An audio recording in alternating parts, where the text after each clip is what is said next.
안녕하십니까, 레피드입니다. 7월 13일 두산중공업 보도록 하겠습니다. 먼저 증시부터 보겠습니다. 코스피 코스닥 오늘 둘 다 상승했고요. 코스피 0.7%, 코스닥은 0.8% 오르면서 좀 좋게 진행이 되었습니다. 오늘 이제 외국인이 코스피 코스닥을 둘 다 이제 좀 매수를 했고, 기관도 매수, 코스피를 같이 매수를 하면서 좀 끌어올렸습니다. 하지만 뭐 계속해서 좀 애매한 수급과 애매한 위치에 지금 위치를 하고 있다라고 보여지고요. 그래도 다행인 것은 이 음봉 추세를 꺾어내는 그런 양봉이 나오긴 했습니다만, 아직도 21선을 넘어서지는 못했습니다. 그리고 여전히 이제 코로나19에 대한 그런 우려감이 여전합니다. 그래서 뭐 지금 당장 증시가 다시 V자로 반등을 해서 사상 최고치를 계속 이어간다라고 말씀드리기가 좀 조심스럽고요. 오늘 이제 바이오주와 그다음에 진단키트 종목, 코로나 관련 종목들이 좀 많이 내렸습니다. 근데 대신에 이제 뭐 경기 회복주들이 많이 올랐다기보다는 어떤 이제 특정한 종목들이죠. 배터리 관련주라든지 뭐 그런 좀 특정한 종목들만 좀 올랐습니다. 그래서 뭔가 이제 증시 전체가 좀 골고루 오른다기보다는 확실히 종목 강세장이 지금 진행이 좀 되고 있고요. 하락을 큰 폭으로 했다가 또 상승 이틀 연속 나왔지만 또 언제든지 하락할 수 있는 그런 우려감이 있기 때문에 조금은 조심스럽게 접근을 해보겠습니다. 투자자 같은 경우도 외국인 기관이 뭐 이틀 연속 양매수를 이어갔지만 그 전에 계속해서 팔아왔던 게 있고요. 어제도 말씀드렸다시피 이미 전체적인 이 누적 집계를 하면 작년 1월부터 지금까지 코스피는 개인만 100조 가량 매수를 했습니다. 그래서 어, 기관과 외국인은 100조만큼 이 증시에서 돈을 뺐다는 거고요. 이렇게 계속해서 올라오는 동안 꾸준히 차익 실현을 해서 돈을 뺀 겁니다. 그래서 거기에 지금 고점에 모두 개인 물량이 엄청나게 많이 들어가 있다라고 보시면 되겠습니다. 그래서 항상 이제 그런 악재에 대비해서 좀 움직임을 지켜가는 게 중요할 것 같고요. 자, 코스닥 같은 경우도 계속해서 뭐 고점 부근을 유지를 하고 있습니다. 근데 이렇게 한번 급락을 한다면 크게 하락하는 그런 습성이 있기 때문에 거기에 대해서 좀 조심스럽게 접근을 해야 된다라고 생각을 하고요.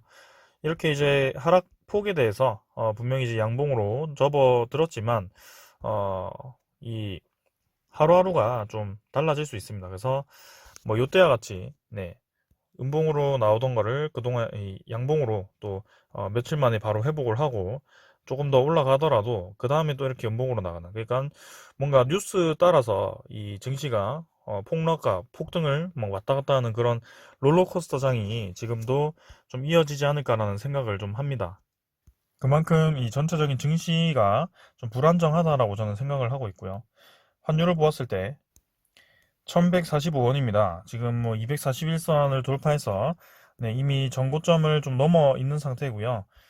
조금 이제 조정을 받았지만 언제든지 다시 올라갈 수 있는 위치입니다. 그리고 전체적인 주기를 보았을 때 환율이 이제 저점을 찍고 반등을 하는 그런 추세이고요. 이 월봉상으로 본다면 1200원까지도 서서히 이제 올라갈 수도 있는 그런 자리입니다. 그래서 우리나라가 환율이 이제 저점을 찍고 상승하기 시작했을 때 그동안 증시 조정이 좀 있었습니다. 그래서 그런 걸 생각을 했을 때 지금 코스피의 위치나 아니면 이런 환율 움직임을 보았을 때는 내년 금리 인상이 뭐 된다면 이제 코스피도 이런 식으로 다시 한번 꺾일 가능성이 있습니다. 그래서 지금은 좀 조심스럽게 접근을 해야 되고요. 금리 인상 이외에도 지금 코로나 이슈가 지금 계속해서 변수로 자리를 잡고 있기 때문에 좀 조심스럽게 봐야 될 것 같습니다. 그래서 이 국채 금리도 계속 이제 증가를 하다가 뭔가 하락을 하기 시작했고요. 국채 발행이 좀 줄어든 것 같죠. 그래서 미국 국채 발행을 줄이고 세금으로 그런 이제 바이든의 인프라 투자 그런 정책들을 메운다는 얘기가 있습니다. 그래서 오히려 기업들의 법인세를 많이 매겨서 기업들이 실적이 떨어지면서 그 주가가 떨어질 수도 있다라는 평가를 하고 있고요. 거기에 대해서 증시가 10% 정도 조정이 나올 수도 있다라는 얘기도 있었습니다. 그러니까 지금 여러 가지 좀 변수들이 많기 때문에 그런 걸 좀 잘 짚어가면서 보도록 하겠습니다. 자, 선물 같은 경우는 오늘 뭐 크게 변화 없이 진행이 되고 있고요. 지수 선물만 보고 넘어가겠습니다. 네, 나스닥 100 조금 올라가고 있고 나머지 이제 유럽 증시는 약 하락하고 있습니다. 자, 그래서 변동성이 큰 만큼 하루하루 좀 조심스럽게 대응하겠습니다. 자, 오늘 여기까지 하고 종목 보도록 하겠습니다. 두산중공업 보겠습니다. 오늘 보합 마무리했고요. 상승 출발했다가 또 마지막까지 이제 좀 보합으로 내려갔고요. 25,500원으로 마무리했습니다. 시간외 가격은 조금 이제 상승해서 25,700원이고요. 뭐 크게 중요하지 않게 생각하고 넘어가겠습니다. 계속해서 이제 그 박스권 안에 좀 주가가 갇혀 있는 모습이고요. 탈원전에 대한 그런 흐름이 깨질 수 있는 그런 기류가 나왔음에도 불구하고 주가는 좀 가돌이 갇혀 있는 모양입니다. 그래서 지금 전체적인 이 코스피 지수 자체가 하락했다가 잘 버티는 것처럼 보이긴 하지만 뭔가 전체적인 외국인 투자자가 크게 들어오지 않고 있고요. 거기에 따라서 특정한 종목 위주로만 좀 매수를 하는 경향이 있습니다. 그래서 이런 게 롤러코스터 장이 이어질 수도 있고 지금은 두산중공 같은 그런 대형주 위주로 뭔가 외국인이 빠져나가다 보니까 단기간에 주가가 올라가지 못하고 좀 멈춰 있는 모습이고요. 자, 그래서 지금 상단을 26,800원으로 제가 잡아 드렸고요. 이런 상단까지 올라갔을 때 계속해서 그 넘어가지 못하고 음봉이 나오는 그런 흐름이 나오고 있습니다. 그래서 벌써 이제 세 번의 사이클 만에 또 음봉이 나왔고요. 이렇게 된다면 다시 한번 바닥을 찍으러 갈 가능성도 있습니다. 그래서 여기 21선을 지키는지 확인을 좀 해야 될 것 같고 단기적인 추세에서는요. 그래서 23,000원을 갔을 때는 23,000원 라인을 지켜주는지 확인을 하시고 그 아래로 내려간다면 이제 양운선까지 깨면서 내려가기 때문에 그때는 좀 이제 두산중공업이 단기간에 이제 하락을 갈 수도 있다는 거죠. 그래서 이렇게 이제 박스권 흐름이 좀 거의 한 달 동안 이어진 것으로 보이죠. 한 달까지는 아닌 것 같고 한 달 정도 됐네요. 그래서 한 달 정도 되었는데 이런 흐름이 만약에 아래로 깨졌을 때는 단기간에는 계단식으로 좀 저점을 낮춰가면서 흐름이 이어질 수도 있으니까 거기에 대해서는 조심을 하시고요. 하지만 만약에 위로 돌파를 했을 경우에는 오히려 이제 치고 나갈 수 있다는 거죠. 그래서 위로 돌파를 할 때는 거래량이 조금 실려주면서 치고 나가는 것이 좋을 것 같고요. 그럴 때는 뭐 요 정도 아니면 한 4천만 주 정도의 그 거래량이 실리면서 올라가 준다면 뭐 더할 나위 없이 좋겠죠. 아직까지는 원자력 이슈라든지 이런 게 본격화되기 위해서는 좀 더 시간이 필요해 보입니다. 그래서 뭐 두산중공업이 지금 이제 7월 21일이 거의 다 다가오고 있죠. 네, 다음 주면 이제 7월 21일이고요. 이때 이제 신주 상장이 풀리면서 그 소화 물량이 좀 나와야 됩니다. 그래서 신주가 풀리기 전에 미리미리 이제 정리를 하는 움직임도 나오겠지만 신주가 풀리고 나서도 어느 정도 그런 물량이 나올 수 있기 때문에 두산중공업이 지금 주가가 뭐 크게 움직이지 못하는 이유 중에 하나라고 생각하고요. 그리고 7월 21일에는 두산 인프라코아가 상장이 되는데요. 거기에 대해서도 한번 같이 보도록 하겠습니다. 자, 지금은 뭐 큰 변화 없이 움직이니까 넘어가도록 하고요. 거래량 자체가 지금 많이 죽어 있습니다. 그 다음은 주봉과 월봉은 뭐 계속 진행 똑같이 되고 있고요. 넘어가도록 하고 외국인이 이제 22만 주 정도를 매수를 했고 기간 조금 매수했습니다. 하지만 크게 어제 매도한 것에 대해서 많이 매수를 하지 않았고요. 여기에 대해서는 나중에 외국인 투자자 지분을 다시 확인을 해보도록 하겠습니다. 자, 그래서 오늘 차트는 이 정도로 확인하고 두산중공업의 공매도 잔고 보겠습니다. 네, 공매도 잔고는 좀 감소를 했네요. 네, 다행히 계속해서 이제 또 증가를 하는 듯 하다가 감소하기 시작했고요. 1330만 주. 그래서 뭐 계속 1700만 주, 1300만 주 요 사이를 왔다 갔다 하는 것 같습니다. 그래서 의미 있게 뭔가 감소를 한다라고 좀 보기가 어렵고요. 좀 감소를 팍팍 해가지고 이제 1000만 주 아래로 떨어지면서 이전에 그 두산중공업의 그런 공매도가 재개되기 전 그 정도 수준으로 좀 내려가 주면 좋을 것 같은데 아직까지도 공매도 잔고는 많은 편입니다. 그래서 1300만 주면 지금 주가 2만 5천 원이죠. 그 2만 5천 원으로 곱하면 한 3천억 가까이가 이제 공매도 잔고로 남아 있는 겁니다. 그래서 두산중공업도 사실 이 공매도 거래 자체가 엄청나게 많고 공매도 세력이 좀 주가를 쥐락펴락하는 그런 종목이다 보니까 좀 아쉬운 흐름이 보일 때도 있습니다. 그래서 지금 공매도 잔고가 어느 정도 좀 감소를 해야 된다라고 계속 말씀을 드리고 있고, 거래량 자체는 뭐 크게 많이 늘어나진 않습니다. 계속해서 100만 주 아래로 유지가 되긴 합니다만, 그래도 잔고가 뭔가 오늘은 조금 줄었지만 이런 추세가 계속 이어져야 될 것 같습니다. 그래서 앞으로도 계속 관심을 가지고 확인을 해보겠습니다. 그 다음에는 대차장고도 한번 봐야겠죠. 대차장고는 신용에서 오늘 데이터는 나오지 않았지만 어제 데이터 제가 확인을 못했었죠. 그래서 어제 데이터를 보시면 340만 주 상환했고 170만 주 체결해서 네, 총이 상환이 되었습니다. 총은.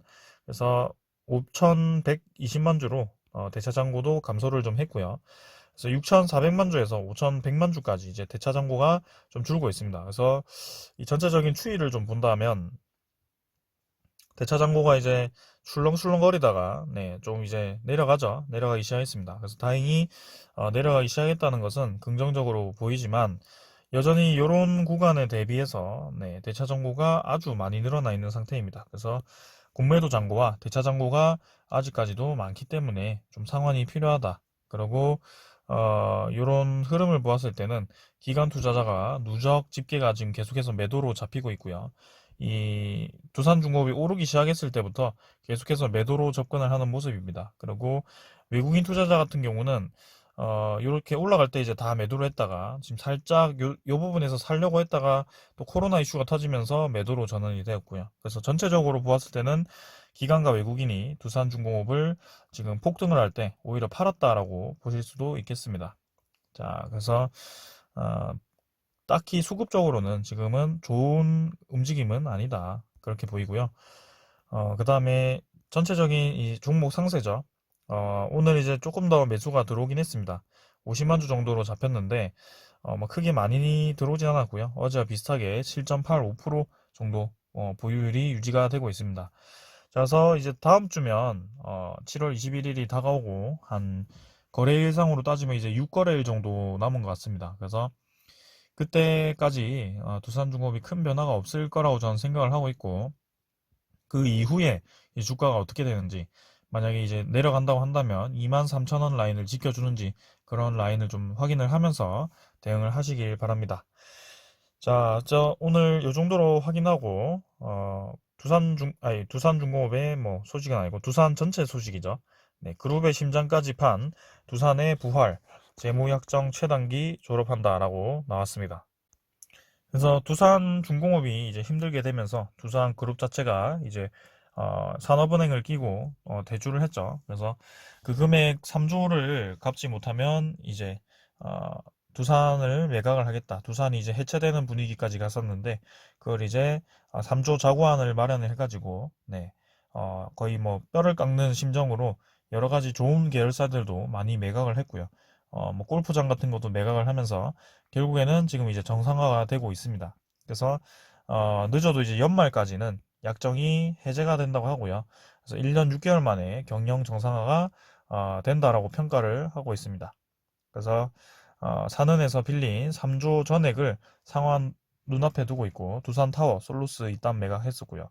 뭐 여기 과정을 보시면 뭐 엄청나게 매각을 많이 했었습니다. 그거는 이제 이전에 너무 자세하게 얘기했기 때문에 바로 넘어가도록 하고요. 그래서 조기 졸업을 한다. 네. 산업은행의 고위 관계자가 두산은 이제 약속한 자구 계획안을 충실히 이행을 하고 있고 성과도 매우 뛰어나다. 그래서 어, 시장에서 이제 두산이 연내 채무 잔액을 모두 상환해서 재무약정에서 조기 졸업할 것으로 예상을 하고 있고요. 재무약정은 산업은행이 졸업을 통보하는 즉시 종료가 된다고 합니다.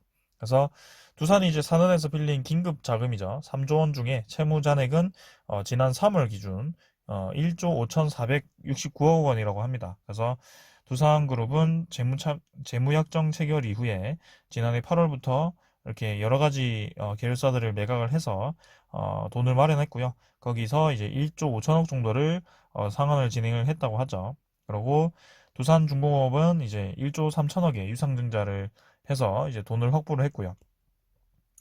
어, 그래서 이런 식으로 이제 지금 상환이 차곡차곡 잘 진행이 되고 있고, 이제는 두산인프라코아가 매각이 되고 있고, 그 다음에 두산이나 두산중공업 등 이제 계열사들이 어, 1분기에만 5천억 원이 넘는 영업이익을 올렸는데요.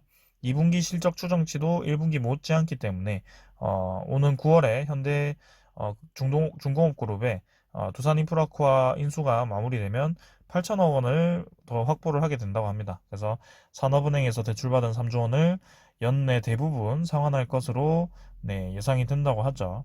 그래서 지금 이렇게 잘 진행된다고 하니까 두산중공업에도 좀 좋은 소식이 아닌가.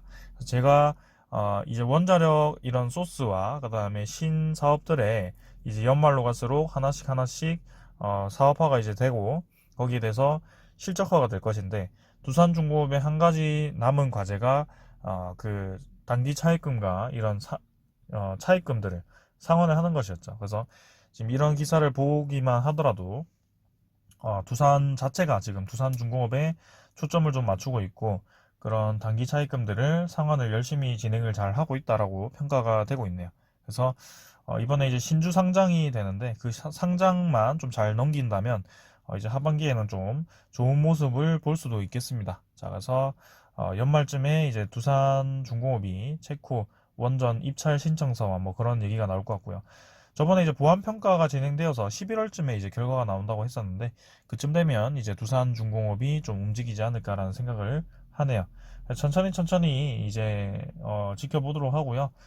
이제 뭐 몇 달 안 남았습니다. 연말까지도 거의 뭐 몇 달 안 남았기 때문에 이제 지금까지 해오던 만큼 그냥 천천히 지켜보시면 되겠습니다. 그래서 앞으로도 이런 식으로 계속해서 이제 두산중공업의 재무와 그다음에 두산중공업의 신사업, 그다음에 이런 차트의 기술적인 분석까지 같이 좀 조화롭게 보도록 하겠습니다. 자, 오늘은 여기까지 하고 마무리하겠습니다. 감사합니다.